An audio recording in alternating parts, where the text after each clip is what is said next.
پچھلے درس میں ہم نے بسم اللہ الرحمن الرحیم سے متعلق چند باتیں دیکھی تھیں، تو جو کچھ ہم نے سمجھا تھا اس کو اس طرح سے ہم ادا کر سکتے ہیں کہ اللہ تعالیٰ کے تمام نام اور صفات کے سے مدد لیتے ہوئے اور اس کی برکت سے ہم شروع کر رہے ہیں۔ جو رحمان ہے بہت رحم والا ہے، اور رحیم ہے جو اپنی رحمت کو دوسروں تک پہنچاتا بھی ہے۔ یہ اس کا تو ہلکا سا مطلب ہے۔ اب ہم چلتے ہیں آگے۔ سورہ فاتحہ کی پہلی جو آیت آتی ہے وہ ہے الحمدللہ رب العالمین۔ ہم سب پڑھتے ہیں نا الحمدللہ رب العالمین۔ آج ہم بہت ساری چیزیں سیکھیں گے۔ سب سے پہلی چیز ہم سیکھتے ہیں، اس کا مطلب ہم لوگ کیا کرتے ہیں؟ الحمدللہ رب العالمین کہتے ہیں ہم ہر قسم کی تعریف اللہ کے لیے ہے جو سارے جہانوں کا رب ہے۔ یہی کہتے ہیں ہم لوگ، ٹھیک ہے؟ معلوم تھا یہ سب؟ ہاں، تمام تعریفیں اس اللہ کے لیے ہے جو کون ہے؟ تمام جہانوں کا رب ہے۔ یہ تو ہم اس کا ترجمہ کر دیے، اس کے معانی کا ترجمہ کر دیے۔ اب ہم یہ دیکھتے ہیں کہ الحمد کیا چیز ہے۔ الحمد، الحمد کے اندر حمد ہے، کیا ہے؟ ہاں میم دا الحمد۔ اس کو ہم لوگ عام طور سے کیا بولتے ہیں؟ تعریف۔ لیکن ہم کو یہ سمجھنا ہے کہ یہ تعریف کس کو کہا جا رہا ہے۔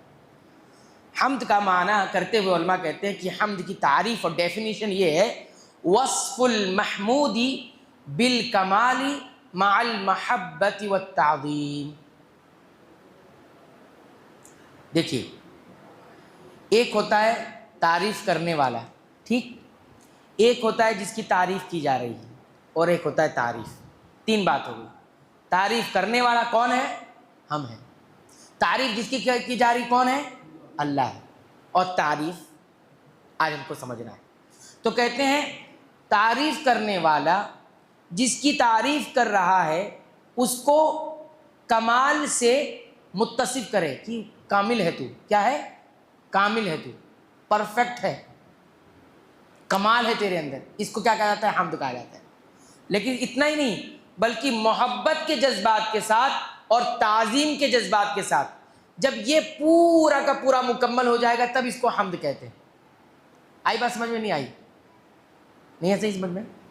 حمد کہتے ہیں محمود یعنی جس کی تعریف کی جا رہی ہے، یعنی اللہ، اللہ کو کامل بولنا، کامل کہنا محبت اور تعظیم کے ساتھ، یہ دونوں جذبات کے ساتھ جب ہم اللہ رب العالمین کو بولیں گے تو کامل ہے، مکمل ہے، تو اس کو کیا کہا جاتا ہے؟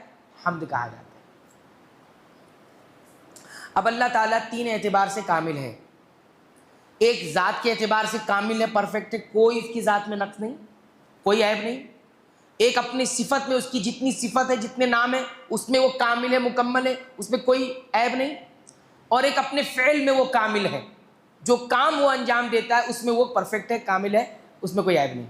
یہ تینوں اعتبار سے اللہ رب العالمین کامل ہے۔ جب ہم کہتے ہیں الحمد، تمام حمد اللہ کے لیے، تو معنی یہ ہوتا ہے کہ ہم محبت اور تعظیم کے جذبات کے ساتھ اللہ تعالیٰ کے بارے میں کہہ رہے ہیں اللہ تو اپنی ذات میں بھی کامل ہے، اپنی صفت میں بھی کامل ہے، اور اپنے کام میں بھی کامل ہے۔ جو کام تو کرتا ہے وہ کامل، یہ ہوتا ہے۔ اب یہاں پہ ضروری ہے کہ محبت اور تعظیم دونوں ہونا چاہیے۔ اگر محبت اور تعظیم سے خالی اگر ہم تعریف کریں گے تو اس کو حمد نہیں کہتے ہیں۔ عربی زبان میں اس کو کیا کہتے ہیں؟ مدح کہتے ہیں۔ کیا کہتے ہیں؟ مدح۔ اب حمد کو لکھیں گے تو پہلے ہا آئے گا، میم آئے گا، پھر دال آئے گا، حمد۔ لیکن مدح بولیں گے تو میم دال پہلے آ جائے گا، ہا آخر میں آ جائے گا۔ تو اگر ہم تعریف کرتے ہوئے کسی کی محبت بھی ہے اس سے اور تعظیم بھی ہے اس کی، دونوں جذبات کو لے کر ہم کسی کو بولے تم مکمل ہے، تو اس تعریف کو حمد بولتے ہیں، اور یہ اللہ ہی کے لیے۔ لیکن محبت اور تعظیم کی جذبات سے خالی ہو کر کسی کی تعریف ہم کریں گے تو اس کو حمد نہیں بولتے، کیا بولتے ہیں؟ مدح بولتے ہیں۔ آ رہی بات سمجھ میں؟ نہیں آ رہی ہے؟ حمد اور مدح سمجھ میں آیا؟ ہاں۔ اب دیکھیے، اس لیے کہا جاتا ہے کہ اگر کوئی کسی کی تعریف کرتا تو وہ تعریف نہیں کہیں گے، حمد نہیں کہیں گے، بلکہ مدح کہیں گے۔ سمجھ میں آئی بات؟ ایک حامد ہوتا ہے، حامد صرف اللہ ہی کے لیے ہوگا۔ ہاں، ہم لوگ جب سفر سے لوٹتے تو کون سی دعا پڑھتے؟ کسی کو یاد ہے؟ ہاں، یاد ہے سفر سے لوٹنے کی دعا؟ تائبون الحامدون ہے نا؟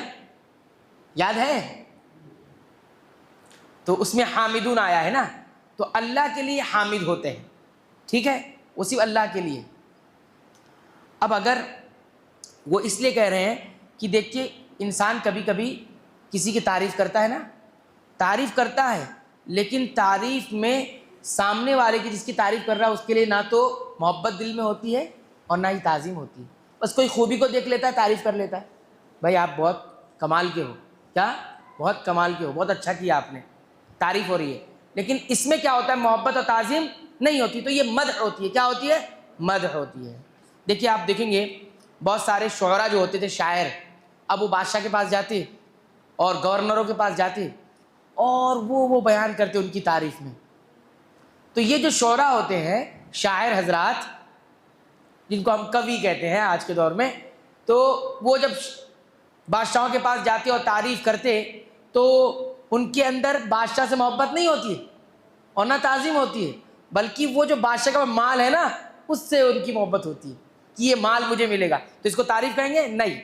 تو اللہ کے لیے جو حمد ہوتی ہے، یہ حمد کو سمجھ لو، ہم لوگ الحمدللہ پڑھتے ہیں، تو اس کو سمجھ لیجئے کہ اگر محبت اور تعظیم کے جذبات سے یہ خالی ہوگا تو یہ حمد نہیں ہو جائے گا، مدح ہو جائے گا۔ آ رہی بات سمجھ میں؟ تو ہم اللہ کی حمد محبت کے ساتھ بھی اس سے محبت کرتے ہوئے اور اس کی تعظیم کرتے ہوئے کرتے ہیں، ٹھیک۔ تو کہتے ہیں کہ بادشاہوں کے پاس جو جاتے تھے ان کو وہ چیز کی چاہت ہوتی جو بادشاہوں کے پاس ہوتی تھی، اور وہ کیا ہوتا تھا؟ مال ہوتا تھا، یا بادشاہ سے ڈرتے تھے کہ ذرا سا کچھ آگے پیچھے بولیں گے تو یہ بادشاہ کچھ بھی کر سکتا ہے، تو یہ خوف ہوتا تھا کہ خوف کی وجہ سے وہ تعریف ہو رہی ہے، یا پھر کچھ ملنے والا ہے، کیونکہ تعریف کرو تو کچھ بھی دے سکتا ہے بادشاہ، تو اس اعتبار سے وہ وہاں پر تعریف کیا کرتے تھے ان کی۔ تو یاد رکھیں حمد جو ہوتی ہے اس کے اندر محبت اور تعظیم دونوں رہے گی، یہ دونوں جذبات کے ساتھ اگر ہم کہیں گے اللہ تعالیٰ کو الحمدللہ تو یہ کیا ہو جائے گا؟ حمد ہو جائے گی، ٹھیک۔ اب آگے چلتے ہیں۔ یہ جو حمد ہے اس کے پیچھے الف لام لگا ہوا ہے، کیا لگا ہوا ہے؟ ہم لوگ حمد تو نہیں بولتے، ایسے بولتے ہیں الحمدللہ رب العالمین، کیا بولتے ہیں ہم لوگ؟ الحمدللہ رب العالمین۔ اب یہ الف لام کیا چیز ہے وہ سمجھنا ہے، الف لام سمجھ لیں گے انشاءاللہ۔ ہاں، الف لام، اس کو عربی زبان میں الف لام کی بہت ساری کائنڈس، بہت ساری قسمیں ہیں۔ ایک الف لام ہے استغراق کا، کس کا؟ استغراق۔ اب استغراق کس کو کہتے ہیں؟ استغراق کا مطلب یہ ہوتا ہے کہ یہ الف لام جس لفظ پر بھی لگے گا اس لفظ کے اندر جو بھی پایا جاتا ہے اس کو ڈبا دے گا، اس کے اندر اس کو کیا کرے گا؟ ڈبا دے گا۔ اب حمد کا مطلب کیا ہوتا ہے؟ خوبی۔ حمد کا مطلب کیا ہوتا ہے؟ خوبی، تعریف۔ اب الف لام لگا دیں گے تو کیا معنی ہو جائے گا؟ صرف خوبی تعریف نہیں، ہر قسم کی تعریف، ہر قسم کی تعریف۔ الف لام نہیں لگائیں گے تو یہ معنی نہیں ہوگا، اس لیے اب ترجمے میں دیکھیں کیا لکھا رہتا ہے؟ ہر قسم کی تعریف۔ تو ہر قسم تو لکھا تو نہیں ہے یہاں پر، لیکن وہ الف لام کی وجہ سے پیدا ہوتا ہے۔ اور اس الف لام کے اندر ایک اور چیز ہے، وہ اتنا ہی نہیں کرتا ہے، وہ ہر قسم کو بتاتا ہے، ساتھ ہی ساتھ وقت بھی بتاتا ہے، مکان یعنی جگہ بھی بتاتا ہے، اور حالت بھی بتاتا ہے، اور ہر قسم بھی بتاتا۔ چار باتیں ہوگی، وقت، جگہ، حالت اور قسم، یہ چاروں چیزوں کو ڈبو دیتا ہے۔ جب ڈبو دیتا ہے تو یہ الف لام لگتا ہے۔ تو اب کیسے ہوگا؟ تمام قسم کی تعریف، ہر وقت، ہر حالت میں، ہر جگہ، کس کے لیے ہے؟ اللہ کے لیے۔ سمجھ میں آ رہی بات؟ ہاں، تو علماء یہ کہتے ہیں کہ الحمدللہ کا مطلب ازل سے لے کر ابد تک، ازل مطلب ابتدا، جس سے پہلے کچھ نہیں، ازل مطلب ابد مطلب جس کے بعد کچھ نہیں، آخری، شروع سے لے کر آخر تک، ہر وقت، ہر حالت میں اور ہر جگہ تعریف کے لائق اگر کوئی ہے تو کون ہے؟ اللہ ہے۔ یہ ہے الحمدللہ کا مطلب۔ یہ کیا ہے؟ الحمدللہ کا مطلب۔ اگر یہ نہیں کریں گے تو یہ معنی مکمل نہیں ہوگا۔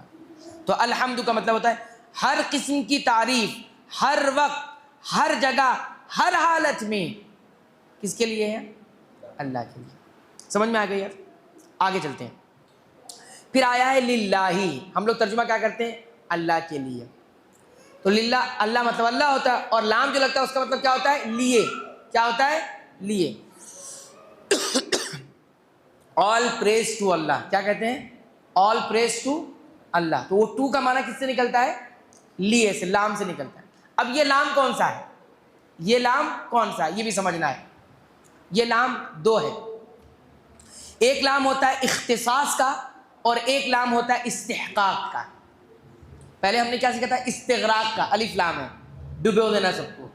اور یہ کیا ہے؟ اختصاص کا اور استحقاق. آسان لفظوں میں کیا کہوں گا؟ اختصاص کا مطلب یہ لام خاص کرنے کے لیے آتا ہے. کس کے لیے آتا ہے؟ تو ترجمہ ایسے ہوگا، تمام تعریفیں اللہ ہی کے لیے. آپ سمجھ میں آ رہی بات؟ ہی لگانا بہت ضروری ہے. تمام تعریفیں اللہ ہی. تو تعریفوں کو کس کے ساتھ خاص کر دیا ہے؟ اللہ کے ساتھ خاص کر دیا. ایک معنی. دوسرا استحقاق کے لیے آتا ہے. استحقاق کا مطلب رائٹ، حق دینے کے لیے. یعنی تمام تعریفوں کا حقدار اللہ ہے. یہ ترجمہ. اب سمجھ میں آ رہی بات؟ یہ دونوں معنی یہ لام کے اندر پایا جا رہا ہے. تو اب اس طرح ہوگا، تمام قسم کی تعریف ہر وقت، ہر جگہ، ہر حالت میں اللہ ہی کے لیے خاص ہے، اور اللہ ہی کے لیے اللہ ہی حقدار ہے. اب سمجھ میں آئی بات؟ الحمدللہ کا مطلب یہ ہوتا ہے. آگے چلتے ہیں. آگے کیا ہے؟ اللہ کس کو کہتے ہیں؟ اللہ. یہ لفظ بنا ہوا ہے کس سے بنا ہوا ہے لفظ؟ یہ الہ سے. الہ مطلب معبود ہوتا ہے نا. تو ایسا معبود جس کی عبادت محبت اور تعظیم دونوں میں کی جائے، اس کو ہی معبود کہتے ہیں، اس کو ہی الہ کہتے ہیں. جس کی عبادت، جس کے سامنے آدمی اپنے آپ کو سرنڈر کر دے محبت اور تعظیم کے ساتھ، محبت بھی ہے اس سے اور اس کو بڑا بھی سمجھ رہا ہے، ان دونوں جذبات کے ساتھ انسان کسی کے سامنے اپنے آپ کو سرنڈر کر دے، اس کو کیا کہتے ہیں؟ الہ. اور یہ کون ہے؟ اللہ ہے. ٹھیک بات سمجھ میں آئی؟ الحمدللہ. اب دیکھیے آگے. پھر کہتے ہیں اس اللہ کے لیے ہے جو رب العالمین ہے. کیا ہے؟ رب العالمین. اب رب کو سمجھیں گے. کس کو سمجھیں گے؟ رب کو. رب کس کو کہتے ہیں؟ علماء کہتے ہیں رب کہتے ہیں جس کے اندر تین باتیں جمع ہو جائیں. کتنی باتیں؟ تین جمع. نمبر ایک الخلق. خلق مطلب ہوتا ہے کہ کسی چیز کو وجود نہیں تھا اس کو وجود دینے والا. وجود نہیں تھا، سیرے سے کچھ نہیں تھا، وجود دے دیا، اس کو کیا کہا جاتا ہے؟ رب. ایک بات. دوسری الملک، اور وہ اس چیز کا مالک بھی ہو. وجود دیا ایک، اور اس کا مالک بھی ہو، دو. اتنا نہیں. تیسرا التدبیر، اور ان دونوں کے ساتھ ساتھ اس کو چلانے والا بھی وہی ہو. تو اب رب کا معنی کیا ہوتا ہے؟ رب العالمین. عالمین کہتے ہیں تمام جہان کو، اللہ کے علاوہ سب عالم ہے. اب وہ سارے عالم کا پیدا کرنے والا بھی وہی، اور اس کا مالک بھی وہی، اور اس کو چلانے والا بھی وہی. یہ تین صفت جس میں آ جاتی ہے کوالٹی، وہ کس کو کیا کہا جاتا ہے؟ رب. سمجھ میں آیا؟ اب دیکھیے، ایک آدمی ہوتا ہے کوئی چیز بنا تو دیا لیکن اس کا مالک نہیں رہ جاتا ہے، کوئی آ کر خرید کے لے کے چلا جاتا ہے. ٹھیک نا؟ بنایا اس نے، مالک ہے نہیں ہے. یہ دیکھو بنایا موبائل کسی نے، لیکن اب وہ اس کا مالک ہے نہیں ہے، جو خرید لیا اس کا ہو گیا. اچھا، ایک آدمی بناتا بھی ہے، مالک بھی رہتا ہے، لیکن چلاتا نہیں، چلا نہیں پتا ہے، چلتی کسی اور کی ہے. لیکن رب کہنے کے بعد معنی کیا ہوتا ہے؟ سارے جہان کو پیدا کرنے والا، وجود دینے والا کون؟ اللہ. اور سارے جہانوں کو وجود دینے کے بعد اس کا مالک کون؟ اللہ. اور مالک ہونے کے بعد اس کو چلانے والا کون؟ یہ ہے. تو الحمدللہ رب العالمین. یاد رہے گا نا، رب جب بھی بولیں گے تو آپ کیا سمجھ میں آئے گا؟ تین کوالٹی جس کے اندر ہو: پیدا کرنے والا، مالک، اور مدبر، چلانے والا. چلانے میں کیا آتا ہے؟ یعنی پیدا کر دیا، اب اس کو جس چیز کی بھی ضرورت ہے وہ دینے والا کون؟ اللہ. وہی تدبیر. حکم چلانے والا وہی، اس کا ہی حکم چلے گا. سوچو ہم لوگ کیا کہتے ہیں سورہ فاتحہ میں، سوچو ہم لوگ کیا کہتے ہیں، ایک جملے میں کیا کہہ رہے ہیں، الحمد للہ رب العالمین. اب ترجمہ آگے بڑھتے ہیں. تمام قسم کی تعریف ہر وقت، ہر حالت میں، ہر جگہ کس کے لیے ہے؟ اللہ ہی کے لیے خاص ہے، اور اللہ ہی اس کا حقدار ہے. دو معنی ہوا نا. جو کون ہے؟ تمام جہانوں کا پیدا کرنے والا ہے، تمام جہانوں کا مالک ہے، تمام جہانوں کا چلانے والا ہے. بات سمجھ میں آ گئی اتنے؟ آگے چلتے ہیں. عالمین کے اوپر آتے ہیں. رب العالمین ہے. عالمین یہ جمع ہے جس کو ہم لوگ کیا کہتے ہیں؟ پلیورل. انگلش والے اور ہندی والے کیا کہتے ہیں؟ ہاں، ایک وچن اور بہو وچن، ہاں ایسی کچھ کہتے ہیں. بہرحال آپ لوگ ہندی نہیں پڑھتے ہیں، ہاں ہندی نہیں پڑھتے. تو عالمین یہ جمع ہے، اس کی واحد کیا آتی ہے؟ عالم. کیا آتی ہے؟ عالم. عالم ایک ورلڈ، ایک جہان، اور عالمین بہت سارا جہان. تو ہے کس کو کہتے ہیں؟ اس کو علماء کہتے ہیں اللہ کے علاوہ، اللہ کے علاوہ جتنا کچھ ہے وہ سب کیا ہے؟ عالم ہے. انسان خود ایک عالم، جنات خود ایک دنیا، پرند پوری ایک دنیا، چرند یعنی چلنے والے چرنے والے پوری دنیا، کیڑے مکوڑے ایک دنیا، فرشتے ایک دنیا، سمندر ایک دنیا، آسمان ایک دنیا، زمین ایک دنیا، ہوا ایک دنیا، ذرات ایک دنیا، گرد و غبار ایک دنیا، اور انسان کے جسم میں نسوں کی ایک دنیا ہے، خون کی ایک دنیا ہے. سمجھ میں آ رہی بات؟ بالوں کی ایک دنیا ہے، کان ہے اس کی ایک دنیا ہے. یہ سارے جہانوں کا پالنے والا، پیدا کرنے والا، چلانے والا مالک کون ہے؟ اب جملہ پورا ہوا. الحمد للہ رب العالمین. ایک آیت ہوئی. ابھی کیا ہوئی؟ ایک آیت ہوئی. تو اتنا سمجھ میں آیا آپ کو؟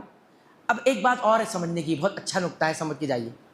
وہ یہ ہے کہ عالم کو عالم کیوں کہتے ہیں؟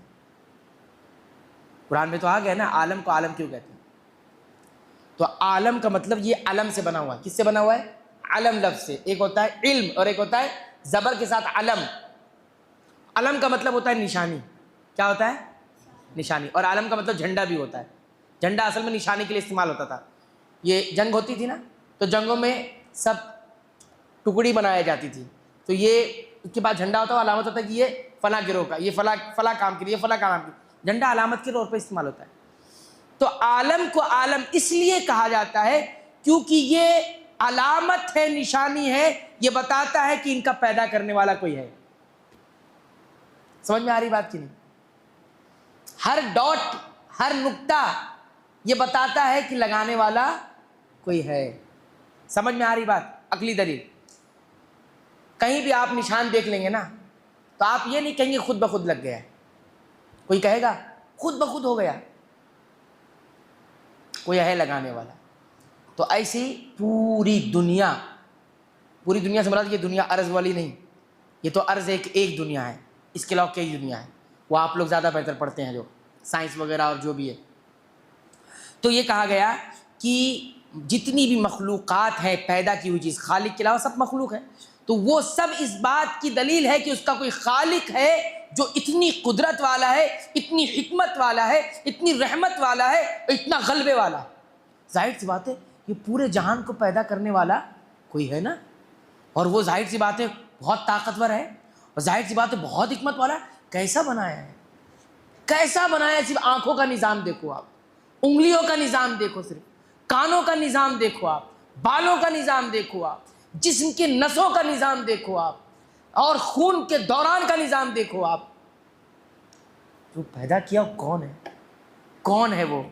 تو وہ ظاہر سی بات ہے بہت حکمت والا ہے. کیسے بنایا؟ کیسے بنایا؟ پھر انسان جو ہے اس کی عقل کی لمٹ ہے، اس کے آگے وہ کام نہیں کر سکتے. اس لیے اللہ کے بارے میں عقل کو دوڑانے کی بھی منع کیا گیا. جتنا بتایا اسی پر غور کرتے رہو. وہ حد کو آگے نہیں جانے دو. عقل کو کنٹرول کرنے کے لیے شریعت آئی ہے. وحی کس لیے آتی ہے؟ عقل کو کنٹرول کرنے، کیونکہ عقل کو ایک محدود دائرہ دیا گیا. تو یہ بتایا کہ وہ قدرت والا ہے، رحمت حکمت والا ہے، کڑی حکمت سے بنایا ہے، رحمت والا، وہ بہت رحم ہے اس کے اندر. کیا ہے؟ یہ پوری جہان کو اس نے رحمت کی وجہ سے بنایا ہے. اس لیے فوراً بعد میں کیا آیا ہے؟ الرحمن الرحیم آیا ہے. کوئی کہے کیوں بنا دیا ہم کو؟ انتقام لینے کے لیے بنایا، ہم کو پیدا کر دیا. اور تو بولیں گے نہیں، یہ اللہ نے جو ربوبیت ہے، جو پال رہا ہے پورے جہانوں کو، وہ رحمت کی وجہ سے بنایا ہے. اس لیے فوراً الرحمن الرحیم کہہ دیا اس نے. انتقام لینے کے لیے نہیں پیدا کیا کسی کو، کہ اللہ نے بنایا اور انتقام لے گا اس سے. سوچو کیا آیات ہے قرآن. تو یہ ہو گیا. تو یہ میں بتایا کہ ربوبیت کے اندر رحمت ہوتی ہے، جو پالتا ہے اس کے اندر رحم ہوتا ہے. تو رب العالمین اس کی پہلی صفت ہے. اس رب کو آپ سمجھیں گے نا تو اتنا پیار اللہ سے ہو جائے گا کہ گناہ کی طرف جانے کو شرم آئے گی. گناہ کی طرف جانے کو شرم آئے گی. اس آنکھوں کو پالنے والا کون؟ اللہ. یہ کانوں کو پالنے والا کون؟ اللہ. اور اس زبان کو پالنے والا کون؟ اللہ. پیروں کو پالنے والا کون؟ اللہ. دماغ کو پالنے والا کون؟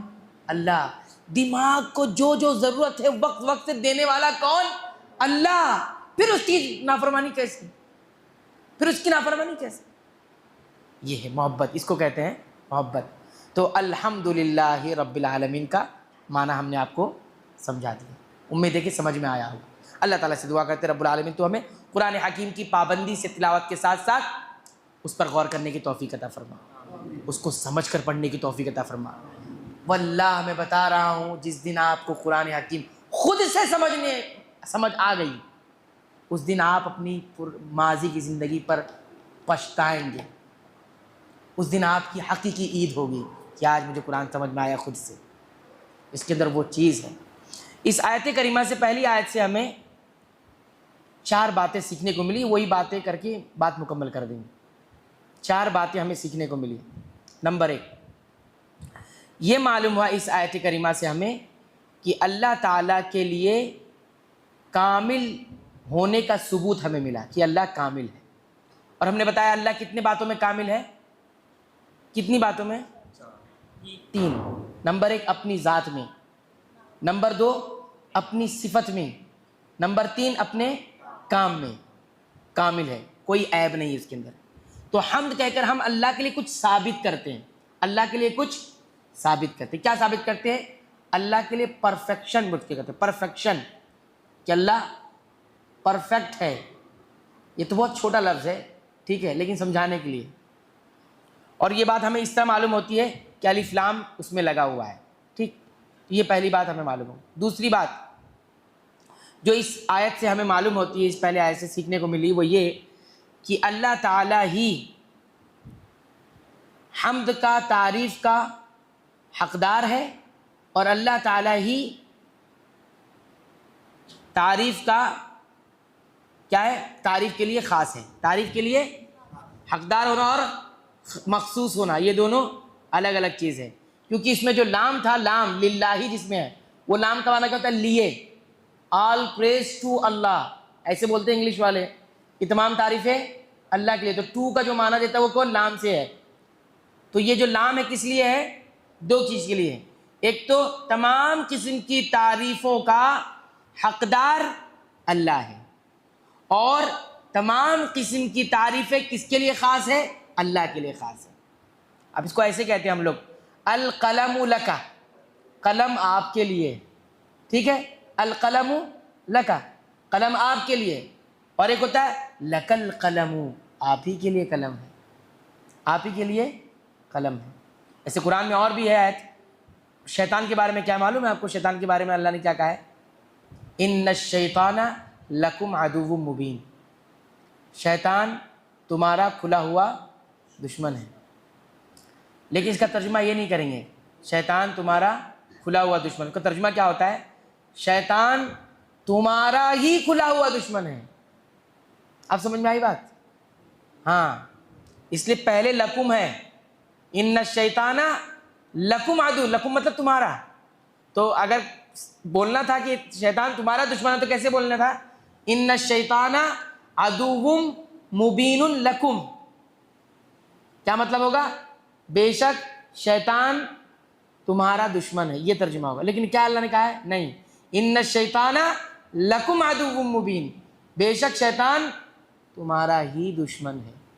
اس سے ایک بات یہ معلوم ہوئی کہ شیطان کی دشمنی مخلوقات میں کسی سے نہیں ہے. کس سے ہے؟ حضرت انسان سے ہے. کس سے ہے؟ ہم لوگوں سے.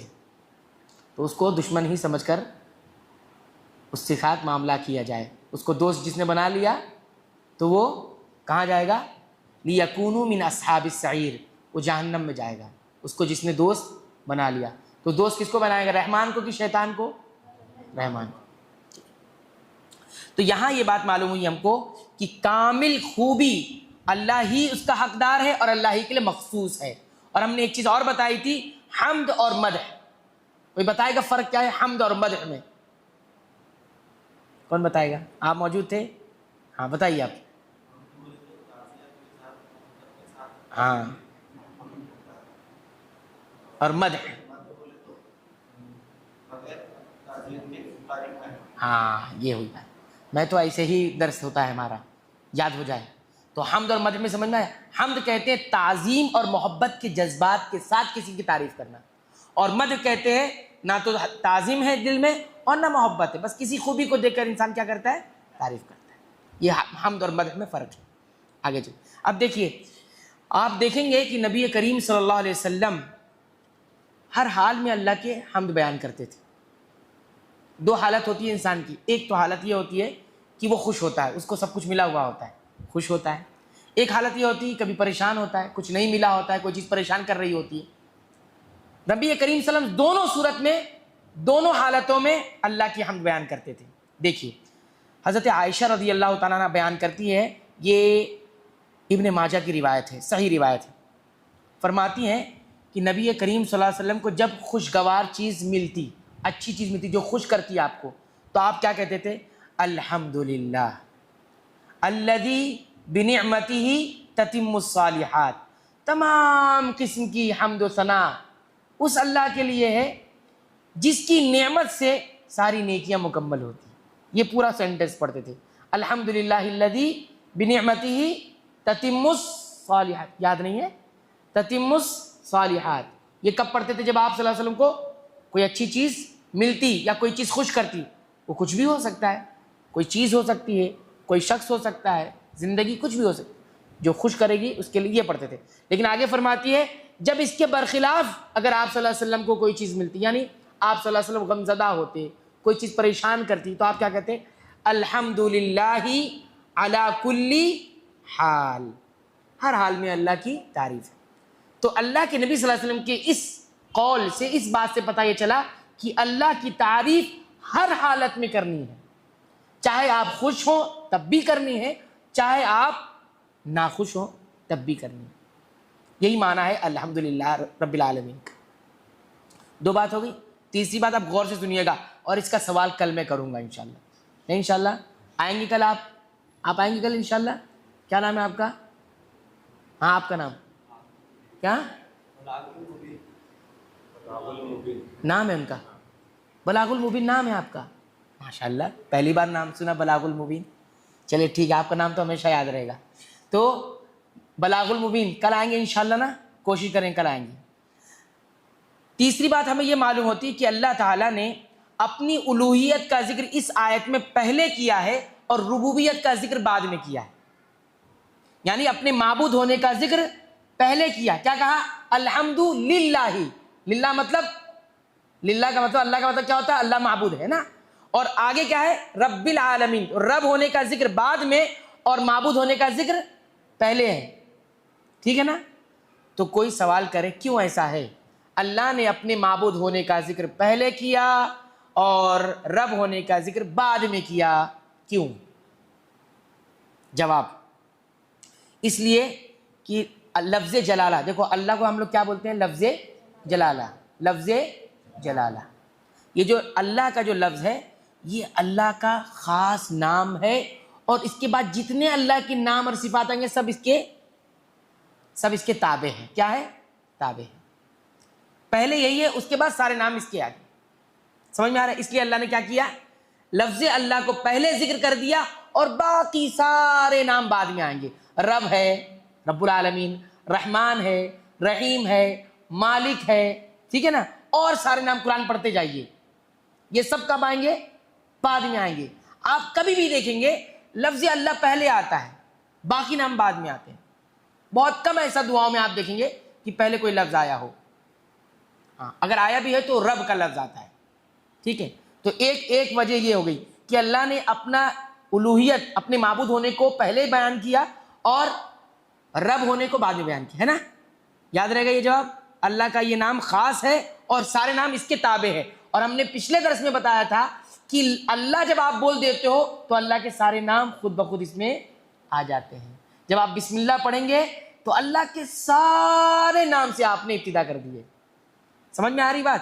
اس لیے کسی اور ذریعے سے آپ نہیں، کوئی بولے بسم الرحمن نہیں کر سکتے آپ ایسا، بسم الرحیم نہیں کر سکتے، کوئی کام شروع کرو بسم الرحیم نہیں کر سکتے، کیونکہ اللہ کے نام میں وہ سارے نام خود بخود آ جاتے ہیں. ٹھیک ہے نا. آپ دیکھیے دوسری وجہ، دیکھیے بہت غور سے سنیے گا. دوسری وجہ یہ ہے کہ انبیاء اکثر و بیشتر رسول جن لوگوں کے پاس آتے تھے، جس قوم کی طرف آتے تھے، وہ انکار کس بات کا کرتے تھے معلوم ہے؟ اللہ کے تنہا اکیلے معبود ہونے کا. کس چیز کا انکار کرتے تھے وہ؟ سب سے پہلے اللہ کے رب ہونے کا کسی نے بھی انکار نہیں کیا، یاد رکھیے، الا ماشاء اللہ. لیکن اللہ کے اکیلے تنہا معبود ہونے کا ہر قوم نے، رسول جن کے پاس ہے وہ انکار کرتے تھے. اس لیے اللہ نے اس آیت کریمہ میں پہلے اپنے اللہ ہونے کا ذکر کیا، معبود ہونے کا ذکر کیا، رب ہونے کا بعد میں ذکر کیا. یہ دو بات، اور بھی باتیں میں نے دو بات یہاں پہ آپ کو بتائی، یاد رہے گی انشاءاللہ. ہاں اب کوئی پوچھے گا اللہ لفظ پہلے کیوں آیا، رب بعد میں کیوں آیا، تو آپ جواب دے دیجیے گا انشاءاللہ. چوتھی اور آخری بات کہہ کر بات مکمل کر دیتے ہیں. سورہ الفاتحہ کی اس پہلی آیت سے الحمدللہ رب العالمین سے ہمیں یہ معلوم ہوا کہ اللہ کا جو ربوبیت ہے، ربوبیت سمجھتے نا، اللہ چلا رہا ہے کائنات کو. ربوبیت کا معنی بھی ہم نے پورا بتا دیا آپ کو پچھلے درس میں، 3 باتیں اس کے اندر ہوتی ہے. تو اللہ کی ربوبیت ساری کائنات کی ہے، ساری کائنات، سارا چیز اللہ کے علاوہ جتنے ہیں سب کو اللہ رب العالمین پال رہا ہے. کسی ایک ذرے کو بھی نہ تو کسی نے پیدا کیا ہے، نہ تو کوئی اس کا مالک ہے، اور نہ کوئی اسے چلا رہا ہے، ایک ذرہ بھی. یہ ہم کو بتاتا ہے کون؟ رب العالمین. عالمین لفظ، عالمین کا ہم نے تشریح کی تھی. عالم کس کو کہتے ہیں؟ پوری ایک دنیا عالم، اور عالمین تمام جہان. اللہ کو چھوڑ کر اللہ کے علاوہ جتنی چیزیں ہیں سب کو کیا کہا جاتا ہے؟ عالم. اللہ عالم نہیں ہے، اللہ عالم نہیں ہے، باقی ساری چیزیں کیا ہے؟ عالم ہے. اس لیے اللہ کے لیے عالم لفظ نہیں بولا جائے گا، باقی سب چیز کے لیے عالم بولا جائے گا. اور علماء نے یہ بات بھی کہی ہے کہ ہر ذرہ اپنا اکیلا ایک عالم ہے. ہر چیز ایک عالم ہے، وہ ایک نہیں ہے، وہ عالم ہے. وہ ایک نہیں ہے، وہ کیا ہے؟ عالم ہے.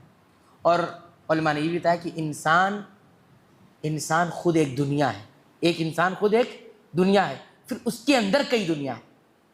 اور اس سے پہلے درس میں سب آ گیا. انسان ایک حقیر پانی سے بننا شروع ہوتا ہے، وہاں سے لے کر اس کی دنیا شروع ہوتی ہے، اور جب تک بوڑھا نہیں ہو جاتا یہ پورا کائنات اس کی چلتے رہتی ہے. ان سب کو پیدا کرنے والا کون؟ اللہ. عالمین بتا رہا ہے. ان سب کا مالک کون؟ اللہ. اور ان سب کو چلانے اور پرورش کرنے والا کون؟ اللہ. سمجھ میں آ گیا؟ یہ یہاں پر ہماری بات مکمل ہوگی. رب کا معنی ہم نے یہ بتایا ہے. رب یہ بنا ہے لفظ مربوب سے. کس سے؟ مربوب. اب عربی ڈکشنری اٹھائیں گے اور عرب میں آپ دیکھیں گے تو مربوب کس کو کہتے ہیں؟ بادل کو. کس کو کہتے ہیں؟ بادل کو. کون سا بادل؟ وہ بادل جو پانی لے کر آتا ہے. کیا لے کر آتا ہے؟ پانی. اور پانی لینے کے بعد اس کو برساتا ہے، اور اس پانی سے پھر ساری چیزیں پرورش پاتی ہیں. تو اس بادل کو کیا بولتے ہیں؟ مربوب. اسی سے بنا کیا ہے؟ رب.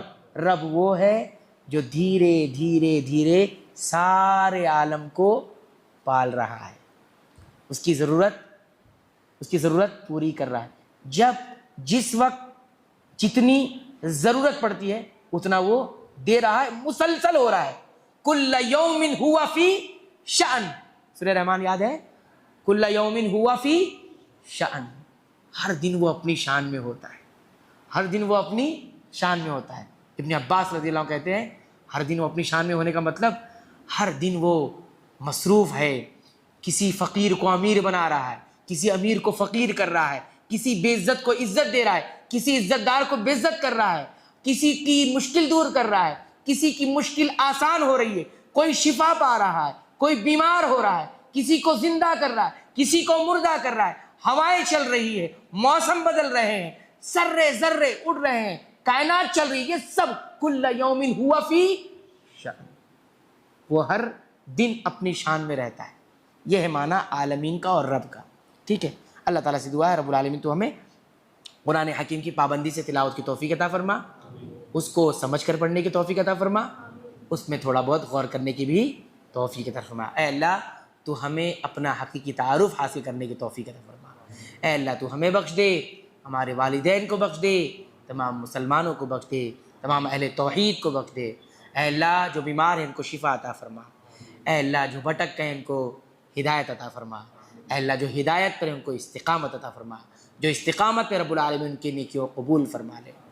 اے اللہ ہماری ساری پریشانیوں کو دور فرما، اے اللہ ہمارے غموں کو دور فرما، اے اللہ قرآن حکیم کو ہمارے دلوں کی بہار بنا دے، اے اللہ قرآن حکیم کو ہمارے سینوں کی روشنی بنا دے، اے اللہ قرآن حکیم کو ہمارے تمام غموں کا علاج بنا۔